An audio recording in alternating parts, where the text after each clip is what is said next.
DSLR Film Noob. Alright guys, what I've got for you today is the Azden FMX-DSLR audio adapter. This has two XLR inputs, it provides phantom power, and it sends audio to your camera via a 3.5mm cable. This has about 16 dB of gain, so you can boost the signal that's coming in, and it has a lot of different mixing options. Runs on AA batteries, and it has a lot of the same features that are offered by many of the other DSLR audio adapters that are on the market. So let's take a closer look at the FMX-DSLR audio adapter. The Azden FMX-DSLR comes in this nice little box. Taking a closer look at what's inside, I've already got this unpacked here.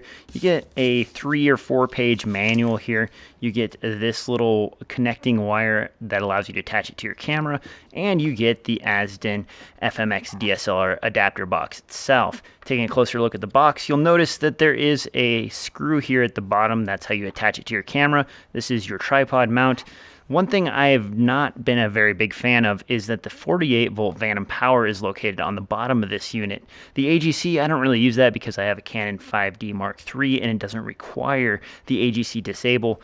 But the phantom power being underneath here makes it a little bit hard to get to in practice when you're using it in the field. All the rest of this stuff is pretty nice. You've got a few extra inputs compared to some of the other options that are available, as well as the XLR inputs, and you can bring back monitoring audio from your camera if needed via these two RCA inputs. The controls are fairly straightforward. You have nice big twiddly knobs that are easy to access, and your gain control and your line mic switches are right here at the top. This also has a few routing features that aren't available on some of the other boxes of this type.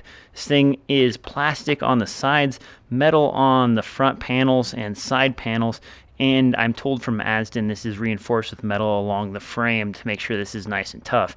The box definitely feels solid in the hands, and there's nothing too weak about it overall. In fact, it feels pretty nice. It feels as good as any of the other adapters out there.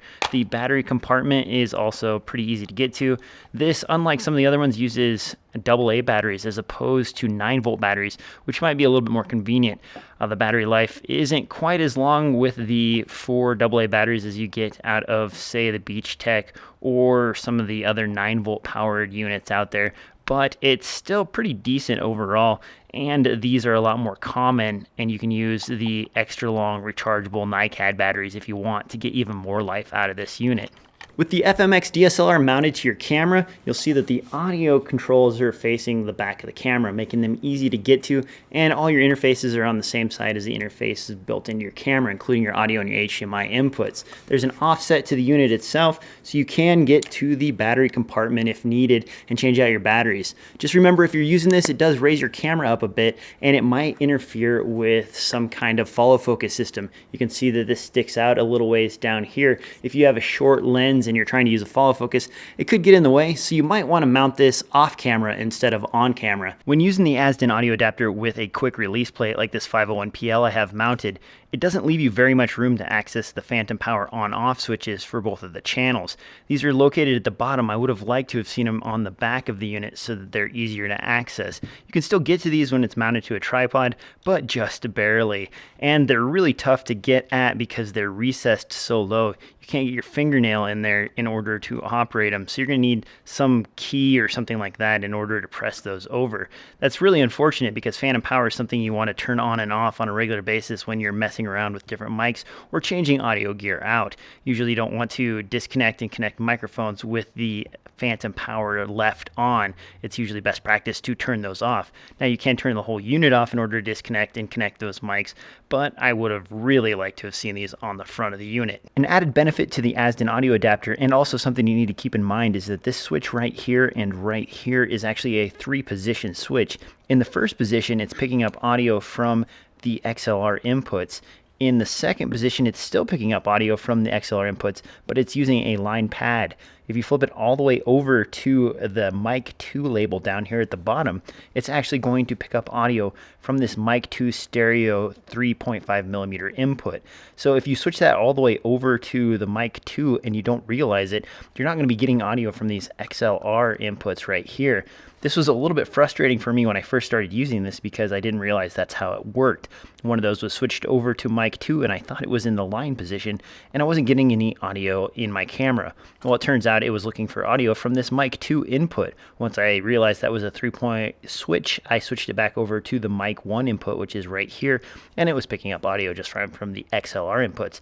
So keep that in mind when you're using this. Make sure you pay attention to what position this 3-way switch is in. After playing around with the FMX-DSLR, I kind of got it set up the way I like. I'm recording audio with this Audio-Technica 4073 microphone, and that's going into the FMX-DSLR. I've got the gain set to high on both channels, and then I've got the volume knobs turned to a little bit less than half. On the camera itself, I've got the 5D Mark III's audio input settings to about halfway between 0 and 1/4 volume level, and that seems to be giving me really decent levels from the Azden FMX-DSLR. And I don't have those knobs turned all the way up, so I still have some headroom if I wanted to add more gain from the FMX to the camera. Take a listen to the audio and see what you think. I'm going to be quiet right now so you can listen to the noise floor.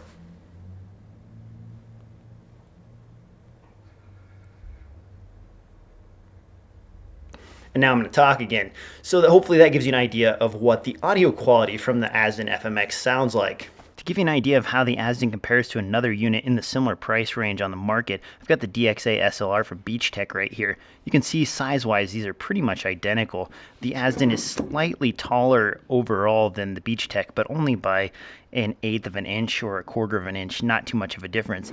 The Azden is slightly heavier than the Beachtech, but otherwise the control and interface systems are pretty much the same. You have your 3 control knobs here, you have your switches and all that there. The difference between these two, the Beachtech has a thumb screw right here, while the Azden uses the flathead to attach to your camera.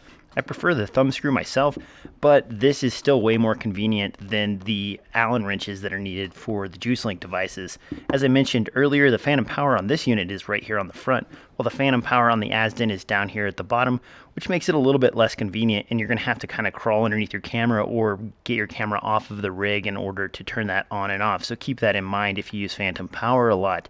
Still, the Azden is generally cheaper than the Beachtech by about $30 to $50 depending on where you're shopping. So that might be the reason to go with the Azden. Audio quality wise, these are pretty much the same.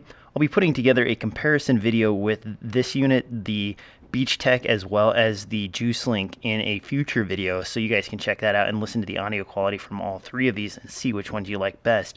Still, these 2 are way less expensive than the Riggy 333, so they're more of a value option than JuiceLink offers in the price category. Plus, they have nice big giant knobs that are easy to get to as opposed to those little tiny ones that you see on the JuiceLink units. Overall, I'd say the Azden FMX-DSLR audio adapter is a pretty good value. It offers up a lot of features that you see in all the rest of the XLR audio adapters, and it comes in about $30 or $40 cheaper than its nearest competitor, the Beachtech DXA SLR. It does have a few flaws, and that includes the phantom power placement and the fact that you have to use a flathead to attach it to your camera, but those are generally addressed by the price difference, making it a pretty decent value overall. I'll be putting together an audio test video between the Azden FMX-DSLR, the Beachtech DXA SLR, and the JuiceLink RM333 Riggy in a future video, so you can listen to the audio from all 3 of those and decide which one works best for you. Generally speaking, the JuiceLink does provide the most gain, but it also offers up the highest price.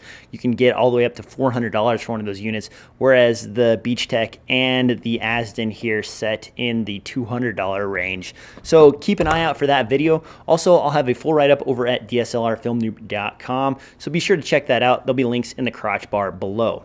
As always, guys, thanks for watching, and if you like this content, you should do one of these right here.